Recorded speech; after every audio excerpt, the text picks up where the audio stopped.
പ്രതിപക്ഷ നേതാവ് പിണറായി വിജയന്റെ ഡ്രൈവറെ പോലീസുകാർ മർദ്ദിച്ചു എന്ന് പരാതി.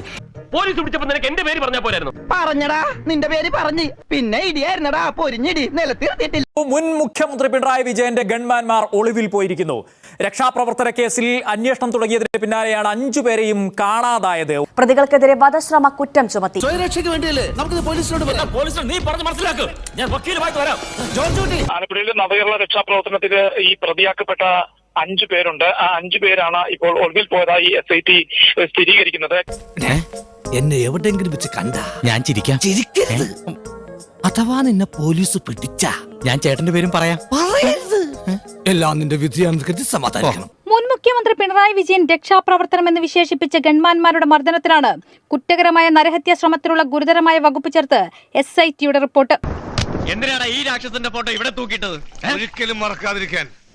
ഇവനിങ്ങനെ കണ്ടോണ്ടിരിക്കുമ്പോ എന്റെ മനസ്സിലെ പക ഇരട്ടിക്കും. കണ്ട വഴിക്ക് പിടിച്ചിരുത്തി വെട്ടിക്കൊണ്ട ആളല്ലേ. കുറ്റകരമായ നരഹത്യാ ശ്രമത്തിന് ജാമ്യമില്ലാ വകുപ്പ് ചേർത്തായിരുന്നു റിപ്പോർട്ട്. എന്തിനാ എല്ലാവർക്കും വെറുതെ മനസ്സമാനക്കേട് ഉണ്ടാക്കുന്നത്? ജയേട്ടൻ ഒറ്റയ്ക്കല്ല, ജയേട്ടന് തുണയായി ജയേട്ടന്റെ കൂടെ എപ്പോഴും ഈശ്വരൻ ഉണ്ടാവും. നീയും ഉണ്ടാവും കൂടെ. മനസ്സമാധാനത്തോടെ കഴിഞ്ഞ എന്റെ അടുത്തേക്ക് നീ കൊണ്ടെന്ന് പരിചയപ്പെടുത്തിയ ദൈവമല്ലേ. എനിക്ക് അന്നേ സംശയം ഉണ്ടായിരുന്നു. ഗൺമാൻമാർ നടത്തിയത് മരണം വരെ സംഭവിക്കാമെന്ന അറിവോടെയുള്ള അക്രമമാണെന്ന് SIT കോടതിയിൽ സമർപ്പിച്ച റിപ്പോർട്ടിൽ പറയുന്നു. ഇതിപ്പോ തിരിച്ചടികളുടെ കാലമാണെന്ന് തോന്നുന്നു ധർമ്മ. യെസ്, അപ്പോൾ ഒളിവിലാണ് എന്ന സംശയത്തിലാണ് ഇപ്പോൾ 5 പേരുണ്ട്. നീ ഒരു വേല പണ്ണ ഇങ്ങിരുന്ന് സീക്രട്ട് ടീച്ചർ വാങ്ങി പോയിട്ട് ഓക്കെ. പിണറായി വിജയനെതിരെ സമരം ചെയ്ത ആളുകളെ പിണറായി വിജയന് വേണ്ടി തെരുവിലിറങ്ങി ഗൺമാൻമാർ അവരുടെ ഇല്ലാത്ത അധികാരം ഉപയോഗിച്ച് തലക്കിട്ട് ലാത്തി കൊണ്ടടിക്കുന്ന ദൃശ്യങ്ങൾ.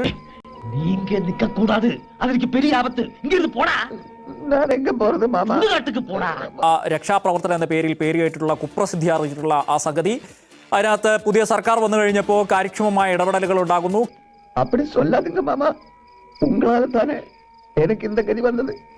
പിന്നീട് ആ ജാമ്യത്തിന്റെ വകുപ്പുകൾ മാറി എന്ന് മനസ്സിലാകുന്ന ഘട്ടത്തിൽ അവർ ആ ജാമ്യാപേക്ഷ പിൻവലിക്കുന്നു. ഇപ്പോഴിതാ ഒളിവിൽ പോകുന്നു. എന്നെ തവിക്ക വിട്ടിട്ട് നീങ്ക മുനിയമ്മ കൂടെ സന്തോഷമാ പടുങ്ക.